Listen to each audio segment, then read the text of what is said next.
Still working on my short list of things to get done, like mounting the seats, which is done now. Got those in there. Made sure all the interior is gonna fit together without any crazy surprises. As you can notice, the vinyl is pulling away from the pieces, and looks nice, huh?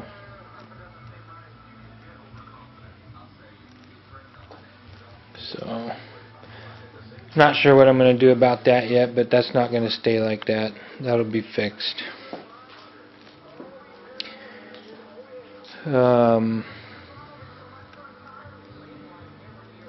Got the suspension on the front a little more exact. Set it a little bit closer to ride height. Eyeballed the toe a little bit better. And made sure everything was tightened up, you know, kind of ready for a test drive. Got the battery tied down in there. I have not clearanced the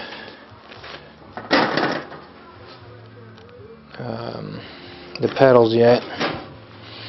Need to get that done still. Really getting close to being done.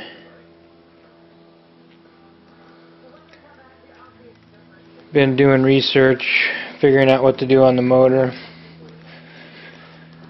and I decided that you know, since I got it torn apart, I'm gonna go for it. We're gonna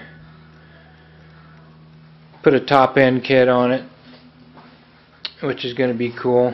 It's a 550 horsepower top end kit, and the cool thing about it is, you know, it's my exact setup. The LS2 block, 1 3/4 inch tubes on the headers, and with that combination, it also used the stock intake and the stock throttle body.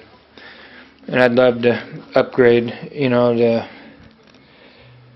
little bit better intake and throttle body, but because of the intake setup I've already worked out, for now we're just going to leave that intake. You know, getting a little bit better intake, it's worth 10-15 horsepower, which, you know, if that motor puts out 550 the way it is, I ain't going to worry about another 10-15 horsepower, I don't think. So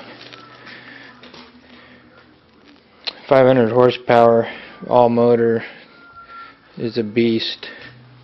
It's going to be a freaking beast. And here's some of the parts. 16 lifters. A top end kit, you know, it's trick flow. They got everything figured out. So it's pretty much a bolt-on kit for this motor. Push rods, rocker arms. There's the head. The head is it's opened up. And they position the and one of the things in their design, they put the spark plug in a little bit more efficient spot. And since we're going all that route, then also I'm going to upgrade the timing chain. My balancer on that thing was really wobbly, and I heard guys say that the balancer on these cars are a problem anyway, so the balancer's gone. I'm going to put a trick flow balancer on there. And that kit comes with head bolts, gaskets. There's my cam, balancer bolt, head gaskets, and I got to pull the clutch flywheel off there again, so there's some new bolts for that. So yeah, finish up a couple more things and then we'll tear the interior back out of it, get the panels out of the way, and get the intake off of it, and start pulling stuff away, tear the motor down. Oh, and my transaxle's coming. So I would think within a week I should have a nice shiny transaxle waiting to be installed. So this is going to happen real quick. As soon as I get these little things squared away, finish gathering pieces, I'll get the motor tore apart, put back together, get the transaxle in there, and she'll be just about ready for the test drive.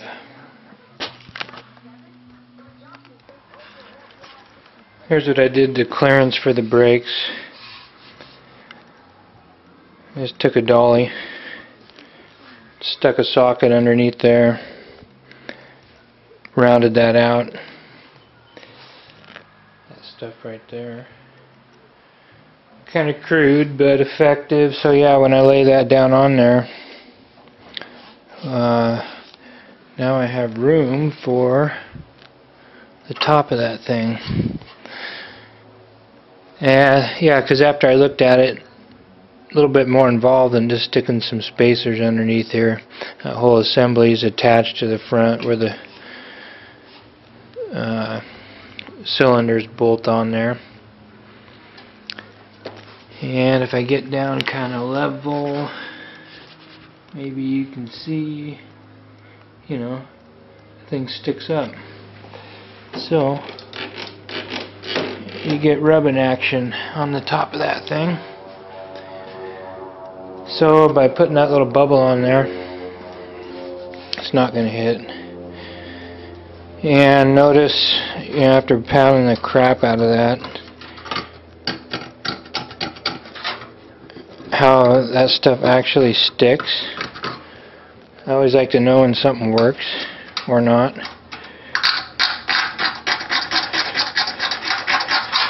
So that material works pretty good, holding on to that bare aluminum, that DP90, and then the that Raptor stuff seems to be a pretty good product, I guess. So I'm going to sand that down, put a little undercoating on there on both sides, and then that'll be done.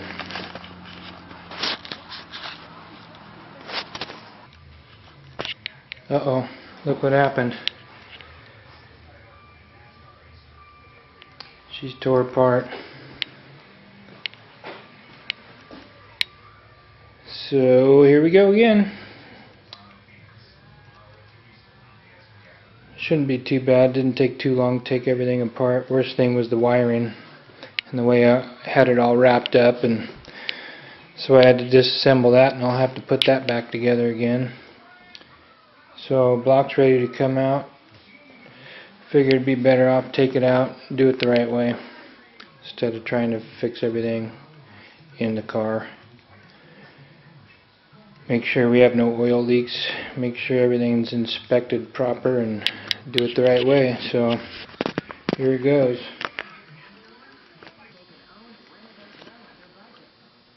There it is, all in pieces. And definitely the lifters, that one on the number 8, number 7, whatever it was bad. All these things, you cannot push the top of that in, but that one that's bad, you can push it right in. So pretty obvious that was the issue. So that'll be good. Everything's in good shape. Heads are all in good shape, obviously. Cam is in good shape. No marks on it anywhere. All the journals look good.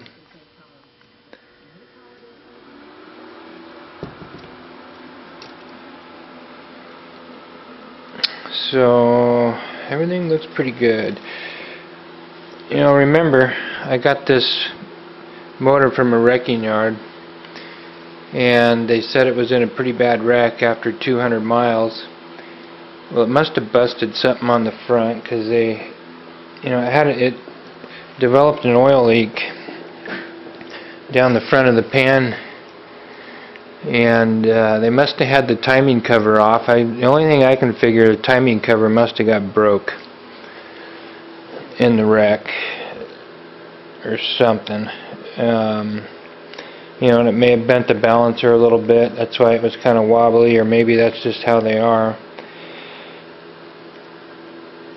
But when they took the cover off, I'm guessing the pan was still on, so they had to fight the oil pump down in on the filler. And look what I found. That is what that O-ring looked like when I pulled that tube off of there. A buddy of mine come over and helped me.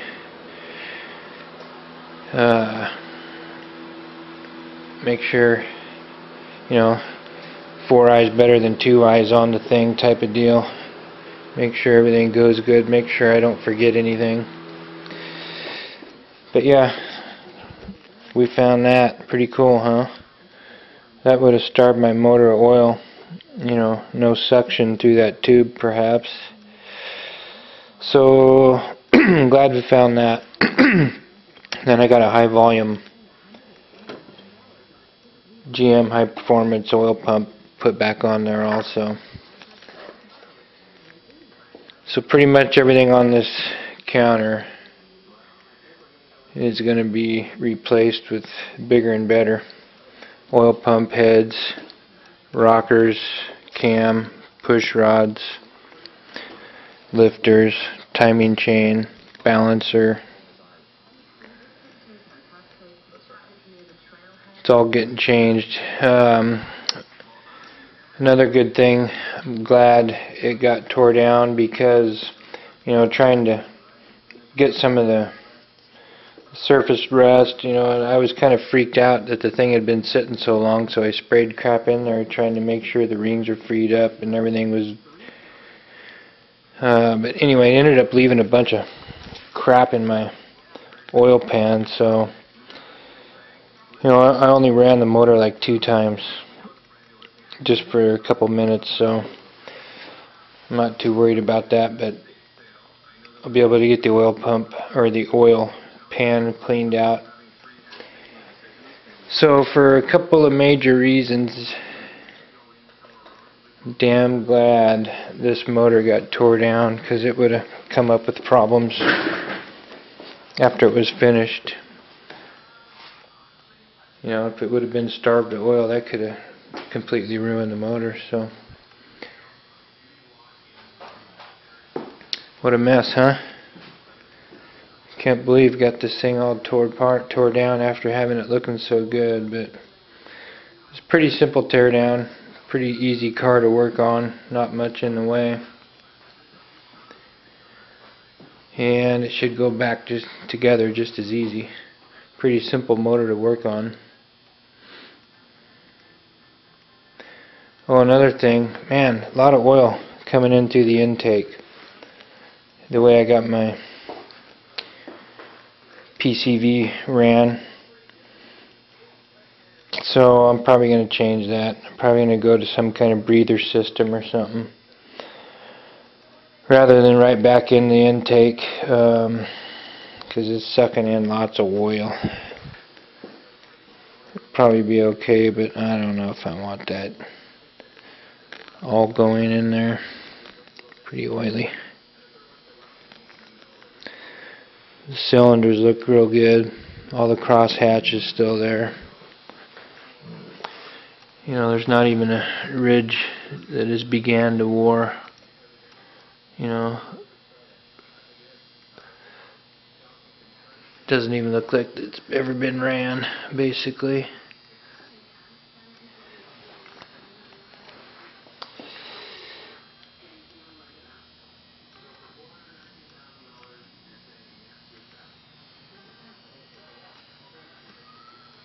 So looks pretty good.